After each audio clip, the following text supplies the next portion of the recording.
Okay, I'm going to answer the delicious question of how to make braised oxtails. I have some oxtail here in front of me that I cut up this morning. In fact, I used these from the How to Cut Up an Oxtail skills video that is also in this course.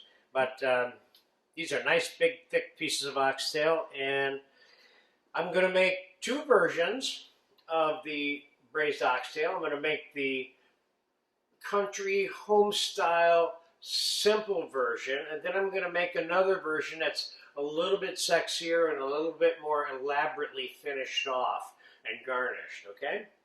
But the primary base cooking part of this is going to remain the same no matter how you braise your oxtails. It's going to be cooked slowly in a covered braising pan, preferably, in the oven, and for a long period of time. And then the braising liquid, which we will be obviously utilizing as the juice or sauce that we end up with. Now, I could be making oxtail soup if I wanted to, and I could start it exactly the same way I'm starting this. And then in the final analysis later, instead of making it a meal, I could make the braising liquid into the broth and put soupy stuff with it. And I could even pick the meat from the bones if I wanted to and have it be in the soup free-flowing, you know. But we're going to get started by seasoning this with salt and pepper. I'm not going to flour these oxtails to enhance the browning process. I could, but you don't have to flour every single thing that you brown that's a piece of meat. I have a very hot pan back here ready for this, and I have some bacon fat today to cook with. Certainly you could use clarified butter, whole butter, olive oil, canola oil, duck fat, goose fat, whatever you want to brown them in. Remember, whatever it is, it's going to be part of the flavor of the finished dish because we're making the sauce at the same time we're braising the oxtails. So I'm opting for some bacon fat because I happen to have some.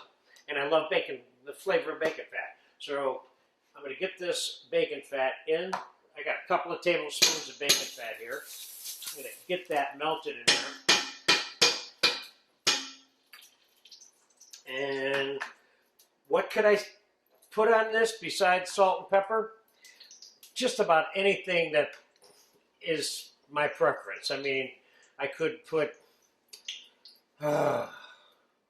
endless amounts of dry herbs I could impact on this and have the dry herb be part of the whole taste of this. I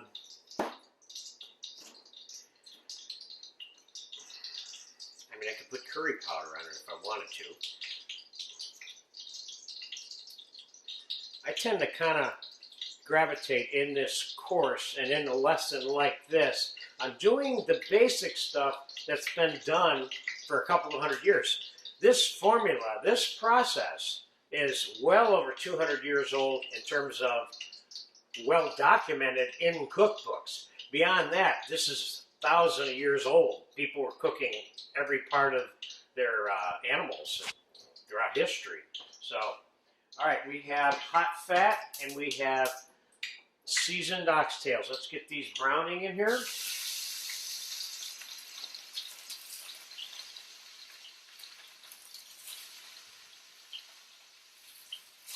Okay, now I have another pan over here, which is the actual braising pan that we're going to use to cook the oxtails in the oven in. And I'm going to brown the vegetables that we are going to stew with this throughout the braising process. I have celery, carrots, onions, and I have a few mushroom scraps in here. And so we're going to get some more bacon fat in the braising pan. And celery, carrots, onions, mushroom. I have some big pieces, some medium-sized pieces, some little pieces.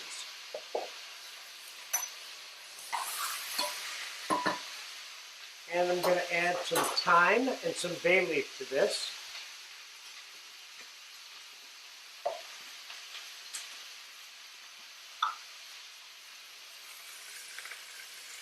Thyme and bay leaf are Probably put about a tablespoon or 2 teaspoons of the thyme in there. Half a dozen crushed up bay leaves.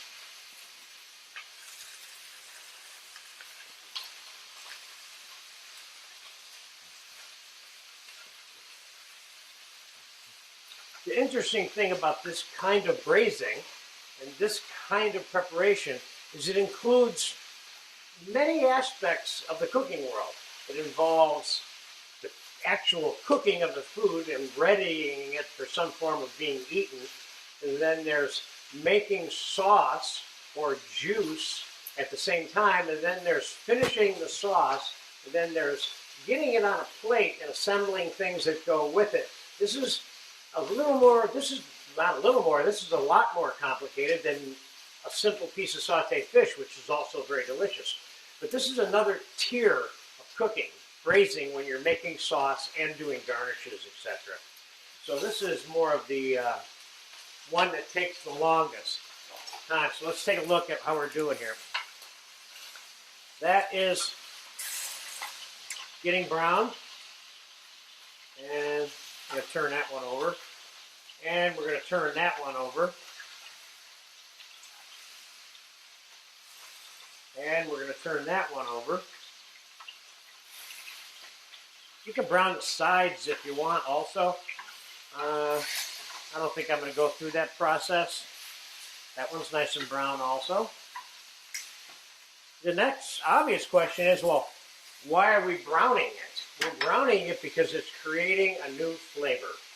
There's such a thing as braised foods, which are lessons that are in this class that don't include any browning, and they're meats. Our pot roast is the best example of that, or the pot de bout de bouche that's in this class. But this is a browned version of braised meat. Okay, now I got garlic, and I have Madeira wine, and I have some white wine. Madeira, of course, is a port from Portugal and the island of Madeira specifically. And this is the rainwater version of the two most popular Madeiras that there are, which are Surcio and rainwater. Now, do I need wine? No, I can make this entire dish without wine. Do I need a specific wine? No. You can use Madeira, you can use white wine, you can use red wine, you can use a combination of sherry and white wine or sherry and red wine. You can do it, make it the way you want. Wine makes things taste good, and it certainly is not a requirement in this dish. So I'm going to put 2 cups of the Madeira into this pan here. Kind of start that little process. The Madeira does not need to be reduced. Now, I'm going to add about 3/4 of a cup, or almost maybe even a cup of chopped fresh garlic.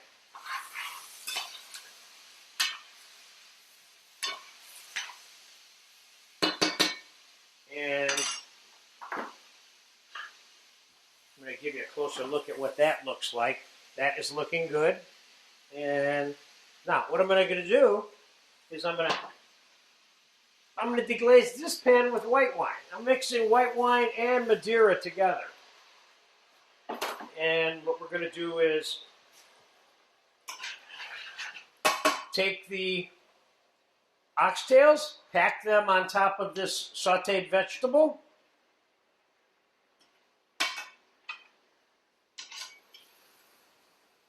And we're going to begin a reducing process, initial reducing process here before we put it in the oven.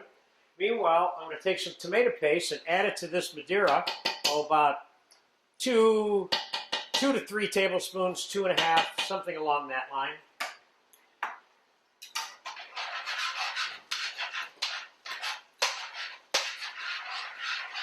Remember, this is going to be a 2 to 3.5 hour cooking process for you when you do it. And today, for me, I would say it'll probably be 2.5 to 3 hours, and 3 hours and 15 minutes, braising in the oven. I will check it in the oven 2 or 3 times to make sure I have enough liquid in there. But other than that, I'm not going to do anything the entire time it's cooking. Okay, now I'm going to take this Madeira and tomato, add it right to the pan.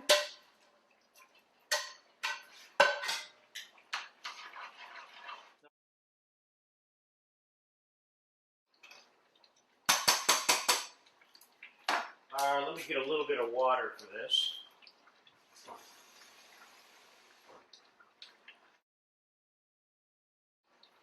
And we don't have to do a lot of reducing here, which is what I'm not doing. We're just getting a good basic deglazing process here initially from the second pan that we used. But you see the amount of liquid that's in there. I'm going to add another cup and a half of water. So there's no stock being added to this. Could I add stock instead of water?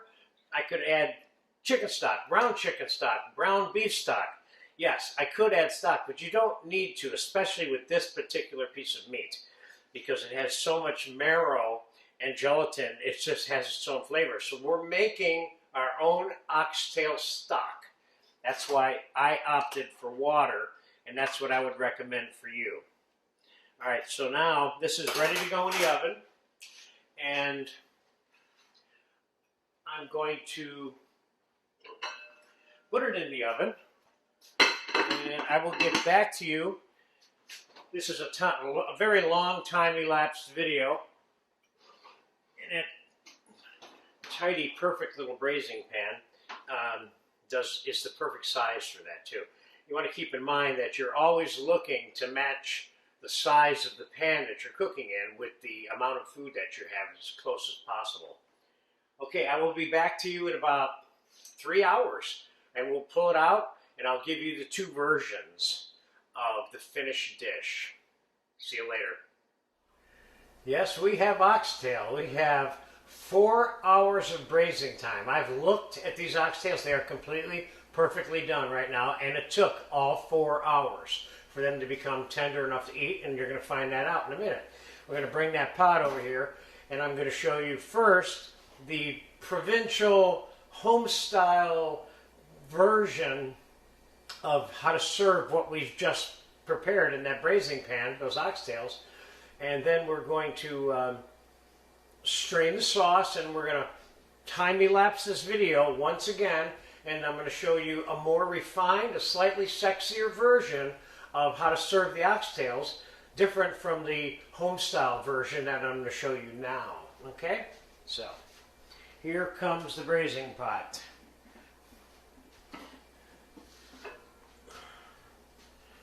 And as you can see, I've added no liquid to this pot over the entire 4 hours. That's because it was sealed.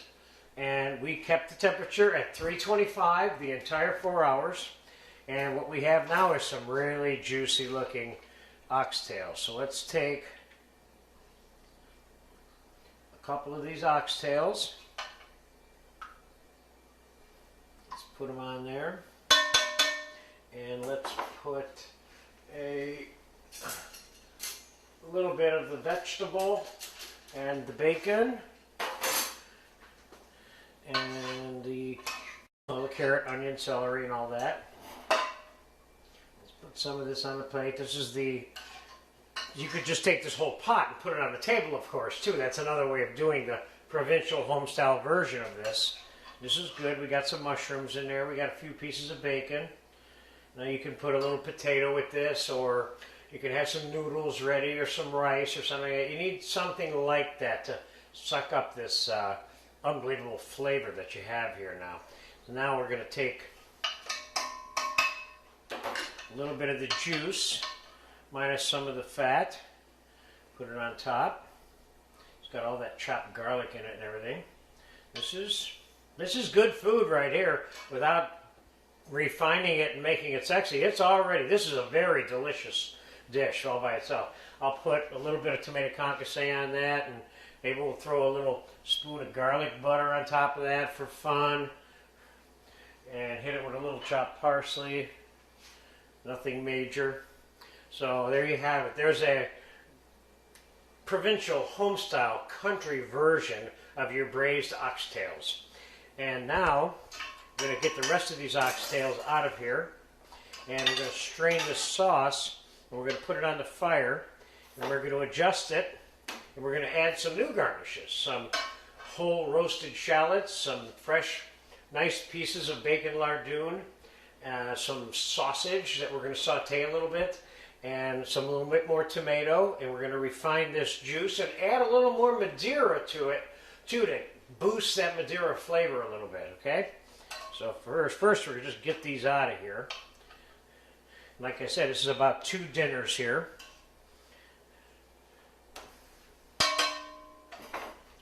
Now, let's strain this sauce. Now, I would give this to my dog in a New York minute, that I can tell you. And she would love me forever.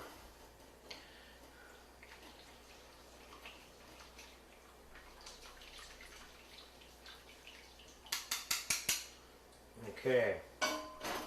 Now, normally you would discard this. Don't forget, this stuff has been cooking for 4 hours, unless you're serving it like this, or you could use this in something else if you wanted, but typically when you're refining it and re-upping the vegetables so they have color and texture and more different flavors and things, and you refine the sauce a little bit, this gets discarded unless you have a place to put it. If you have a stock pot going, you could throw that in a stock pot. It would be a nice little addition. So I'm going to take this juice and I'm going to put it on the stove here, and I'm going to add a touch more Madeira to this. I put about half a cup more Madeira in there, and we're going to turn this on high, and I'm going to time-elapse this. We're going to reduce that till it gets the sauce consistency, and when it does, I'm going to heat up some of the things that I mentioned to you that I'm going to serve this sexy version on, and we'll get to that as soon as the sauce gets reduced. I'll be back in 6 or 7 minutes. Okay, the delicious Madeira natural oxtail braising liquid, which we're kind of refining and reducing into a sauce, is right about done. So here's my plan on how to make a kind of a little bit slightly more advanced version, or a different stylized version of this country version that we have out here, which in itself is delicious. Believe me, I would eat this in a New York minute and be very impressed. Here, let me get Fido's food out of here real quick because I need some room. I'm sure she'll enjoy those scrap vegetables. Okay, so here's what I'm doing. I got a little boiled potato that I browned off with some mushrooms, and I'm going to take some of these nice bacon lardoons and a couple of nice brown beef roasted shallots, and I'm going to put this in the saute pan, and we're going to transfer this Madeira sauce right into there. I don't know if you can see that closely, but that's worth looking at closely. And so that's enough to heat that stuff up. Now let's get our oxtails on the plate. Now, do we want to do this? Do we want to stack them? I'm not very big on stacking, so I would say no. Let's just go with those two, and we'll treat this as a later snack, this little one over here. Okay, so now let's take this. Before we go the distance here on this, let me just taste this Madeira sauce. This probably shouldn't need anything. Oh. This is a great example of we made the stock and the sauce at the same time in the braising pan, which is very characteristic of braising meat, that you're doing that, okay? So, let's put some of these garnishes on here. This guy's going to get a little potato. The country style guy didn't get one. Let's put some of this good food around it. Nice roasted shallots, mushrooms, big, well properly rendered pieces of bacon lardoon. Oh yeah, this is nice. This is nice. Let's pour the sauce over here. I think at this point, I'll probably put the rest of this sauce over here on this one. God forbid we should waste any of this sauce. This sauce is gold. And here we have just the right amount of sauce for the 2 orders that we have. Here, let's, again, a little bit of tomato concasse. I'm using this tomato concasse as a good generic garnish for you to consider. It doesn't have to be that. It can be whatever you want. You can put roasted red peppers on there or some kind of relish that you made. And I'm going to top this one with a little bit of the garlic butter just for fun also. And we'll sprinkle this bad boy with a little bit of parsley.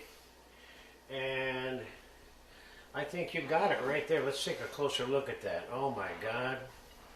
That looks really, really good. And this Madeira sauce is very good. And again, I remind you now, like I did earlier on, you can make this with red wine, white wine, a combination of red and white wine. You can add brandy to this. You don't have to add brandy to this. You can add burnt brandy to it. You can swirl butter into it. You can even put a splash of cream in the sauce if you wanted, so you could enrichen it more if you felt you needed to. This dish doesn't need richness added to it, in my opinion. I think the reduction of the natural braising liquid coupled with the Madeira and the kind of gelatinous and marrow flavor that you get out of these particular bones is all you need. So there you have it. I'm going to enjoy at least one of these when we're done with this video. Thank you very much for watching, and I hope you get a chance to eat one of these.